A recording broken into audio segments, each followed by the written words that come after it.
Hi, this is Dave Clarke. I really hate television, but I always watch Toasted.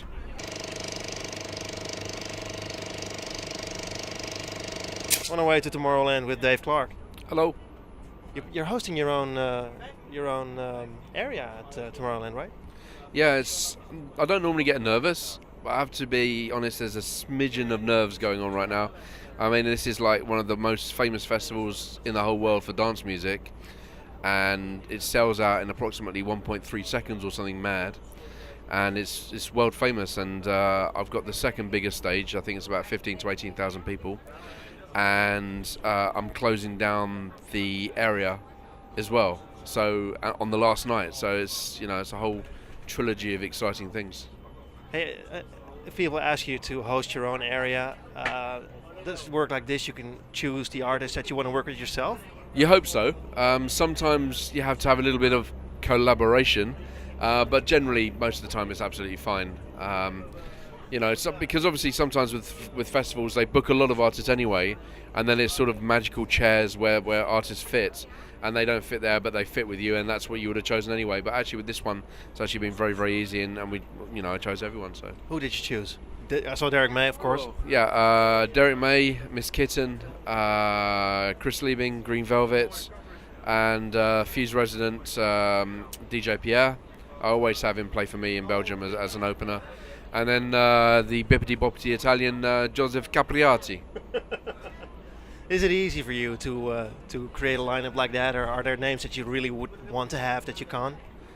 Yeah, I mean, yeah, it'd be kind of cool to maybe sort of have, some bands play and things like that, but no, it's pretty easy. Sometimes it can be tricky if you don't have enough time to arrange it, because obviously everyone has their own agendas to fill. But generally, it's pretty ezy. I saw footage of you playing in Spain, probably Madrid, a couple of weeks ago, for a massive audience. This is the worst thing about being on the road, is actually trying to remember where the bloody hell you were. Cleveland. 2 weeks ago, man. Oh, shit. Somewhere in Spain, but there was a massive crowd. This is bugging me. Ah, yes, Benicazim. A massive crowd freaking out to obnoxiously loud music that obviously you play. Oh, you're just getting old, man. I didn't think it was that loud, but hey. No, it's brilliant. It's one of these festivals where it's a rock festival as well, so you got really happy people like Bob Dylan coming along and playing. And it's kind of where I like to place myself in a way, because it's exciting playing those festivals. But one of the weird things about those festivals is that there's like a silence between acts. So the Rolling Riser comes off, then they get ready for the, and all of a sudden, like before me, I don't know who was playing, but it was busy, and then all of a sudden everyone just buggers off, and you think, oh shit. There's like 30 people going, oh, I know you, and they're going, oh bloody hell, I hope you got some friends. And then all of a sudden, like you start, and then vroom, it gets really, really busy, and it's really rammed, it's really full. But that's always a bit of a nerve-wracking thing, because you don't count your chickens until they're hatched and all that. But it was a great festival. The sound was very, very good, and it's nice to be with alternative music as well. I feel a lot more comfortable in that environment, I think. Where are you now in your career? Because you're playing live, obviously, you're doing big festivals, but you're cutting down on playing live? Well, I haven't played live since 2004, I think. And I don't really have any plans to go live again, because it's different. Because if I was to go live now... Live as in creating your music live, right? Yeah. If I was to go live now, it's different with regards to the technology that's needed. So you have to hide behind light screens or something to make it look interesting. So I'm not really into doing that. Or you have to be with other people and then behind big mixing desks to also make it look interesting, which I could be interested in doing perhaps. But DJing wise, where am I in my career? Well, I'm just off to Tomorrowland, which is like the world's biggest festival for what it does, and I've got my own stage, so I think that's pretty pinnacle shit going on right now. But I'm back in the studio again, and that's nice. I took a little while out of the studio for a variety of reasons, but I'm back in there now, taking it very slowly, with a guy there called Mr. Jones. If you pan your camera around, you see the cheeky young guy with the hat. Yeah, keep looking at it, it goes redder and redder. Are you working with him? I'm working with him under the name of Unsubscribe, and we've done quite a lot of remixes. We got a remix out in October, which is Octave 1, thereabouts. We've got a remix out right now of Phil Kieran featuring the New York punk funky group Bush Tetris. We've got a remix of Boys Noise and Errol Olkin, which has just hit the streets now. Next month we've got a remix of Simplicity is Beauty. It's kind of really gothic electro. It's really fun to do. And, you know, just trying to find ways of making the computer more powerful to go with my imagination and have no limits of computer power. And it's kind of getting there, and I'm quite excited. You have any ideas of making new music for yourself? Yeah, eventually I do. I'm going to take off August, and if the weather's hot, then I'm going to have a relaxing time. I also need to do some other private matters. But if the weather's not hot, then I'm going to go in the studio and see what happens. But yeah, I think probably the beginning of next year I'm going to start making stuff on my own as well, and I'm looking forward to it. But I have to be honest, I spent almost all my career working alone, in the studio alone, and that's great when you get all the praise. But if you don't always come up with stuff, it can be quite tricky. But actually working with someone and bouncing ideas off someone and learning off someone and they learn off you means you get to another level anyway, and that's actually quite nice, and it's quite enlightening, and I don't want to lose that. So, you know, this isn't, the way I see it, this isn't a stepping stone for me to be alone again. This is also another part of my career. But yeah, I think I will do some stuff soon alone too. Hey, the music industry, of course, changed totally. Would you still? Industry? What industry? Well, there used to be one. Yeah. So, do you consider releasing a record? Or I know you're a vinyl junkie, so would you release vinyl yourself? I'm not really a vinyl junkie, actually. I don't really actually give a damn about vinyl in my working environment. I loved it from where it came from. I miss the record shops greatly, but as a tool for working with, I don't miss it at all.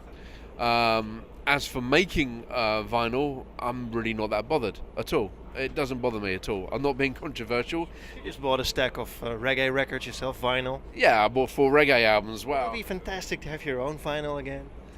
No. Okay. It doesn't really bother me, seriously. You know, I would rather that business model was more efficient back then and actually worked, that you didn't get ripped off and you have to take record companies to court. I'd rather that was a better situation back then, but we've moved along from that, and I'm not going to wear my rose-tinted spectacles and go, oh, I wish it was as good as it was, because it's changed. It's that simple. But as for me making an album, I don't know, an album is a format. It's a format in two ways. It's a format where the record company can capitalize on what you do, and you can capitalize on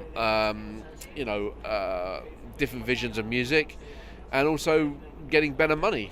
And an album doesn't really suit the majority of dance music artists, I don't think.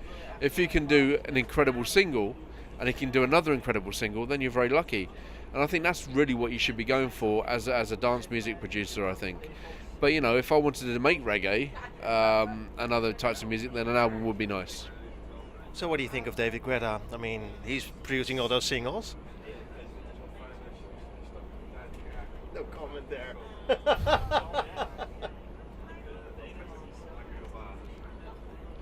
Next question, please. Hey, you're playing Tomorrowland. It struck me that apparently all the amazing festivals with the biggest lineups are in Belgium this year. How does that feel as a Dutchman? Sucks. Listen, the production values in Belgium have always been top. Yeah. Absolutely top. You know, I come from a country which has actually just thrown, to my surprise, probably I wasn't expecting anything that good and that spectacular with the Olympics opening festival. I thought it was amazing. I thought they did a really good job. Okay, some of it's left in. Some people don't like that, but I do. I think it's great to celebrate things like the National Health Service. It's great to celebrate things like the Great Ormond Street Hospital. It's really, really good.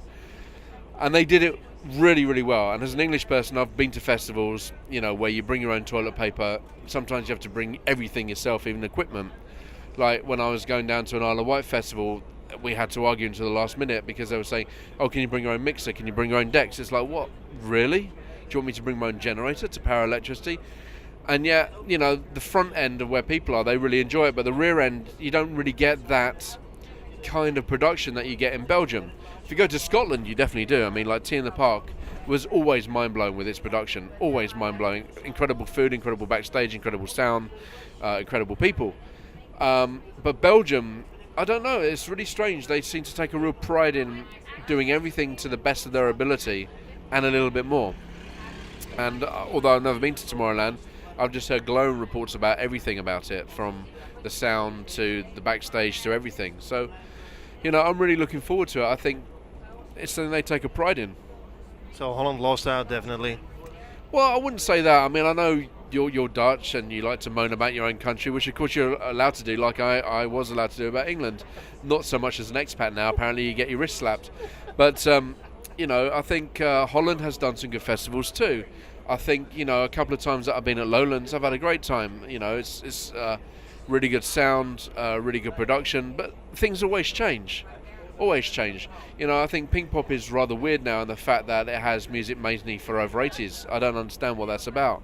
Why have Bruce Springsteen? I know lots of people like him, but it's like Bruce Springsteen could do his own concert. Why has he got to be there? And I think they're... Well, he doesn't have to bring his own stage show and still get money paid in full. Yeah, I know. I don't get it. But I think Lowlands is a good example of one of those festivals where you have rock acts, some cutting edge acts, although I'd like to see more of the cutting edge acts in bigger arenas.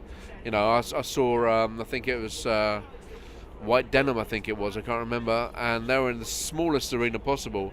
And then like 3 years ago I saw I think it's what's that good? Whitest Boy Alive. Really nice music, and they were in a tiny area, and I was like, why are you there? You should be somewhere else. And sometimes there's a lack of belief, I think, in some of the artists that should be in the bigger areas. But saying that, they do have a stage, and I think that's really, really good. So I actually like Lowlands a lot. Your show is going to be broadcasted live on YouTube for everyone to see. I mean, what do you think of that? Well, you told me that before I got on the bus. I wasn't aware of that. It sounds great. The media landscape is changing fast too, right? Yeah, definitely. You stopped your radio show in Holland. Yeah, that was I knew we'd get onto this. That was an interesting decision for me. I still do the radio show. I cut it down to an hour because I was finding 2 hours every single week was dragging me down a little bit, to be honest. And I was doing everything myself. Actually producing it's almost like that Little Britain with Dennis Waterman. Produce the theme tune, sing the theme tune. So I was doing everything myself, and I was finding the pressure after 5.5 years was just getting too much to me. And doing it for an hour still gives everyone their podcasts. And podcasts are very, very important, of course, because that's the way most people consume radio now. But also, it just kept the music alive, because I felt if I didn't do this, the majority of music that I try and program, no one else programs. And I felt the need to do this and use my name to get it to another level. So I still had to do radio. But yeah, the media landscape is changing dramatically. YouTube are going to be taking over the majority of festivals because, television is a static entity. I can't remember the time that I've ever actually gone in front of the television to make a conscious decision like, a program's starting now, I want to watch it. I can't remember that. It's 10 years, 15 years ago. Like a lot of people, if you want to watch something, you either watch it online or you get the DVD box set and you make your own time for it. And it's that simple. I can't remember, honestly, ever thinking, well, apart from the Olympics, obviously, that's different. But I can't remember ever thinking, that's it. And with radio, now that I don't even have a car, I don't even listen to radio, because radio for me was always about listening in a car. 20 years ago, it was always about listening in a car at the top of Devil's Dyke and trying to record it on a recording Walkman, because that's the only way that you could get maybe Kiss FM from London when Kiss FM used to be good. And then also bless John Peel, but also waiting for John Peel to speak and then pushing the pause button and then waiting for him to finish to speak and then undoing the pause button and getting all the great music that no one else would bother doing. What does concern you music-wise? Oh, lots. There's so much good music out there. I think my favourite group at the moment is probably A Place to Bury Strangers. It's like hardcore psychedelic punk. It's a barrage of sonic abuse in such a way that it really makes perfect sense for me. I think it's Soft Moon, really, really nice. There's so much good music out there outside dance music, and that's, I get a lot of inspiration from that. Thanks a lot. Thank you, Val. Have a good show. Thank you, Val.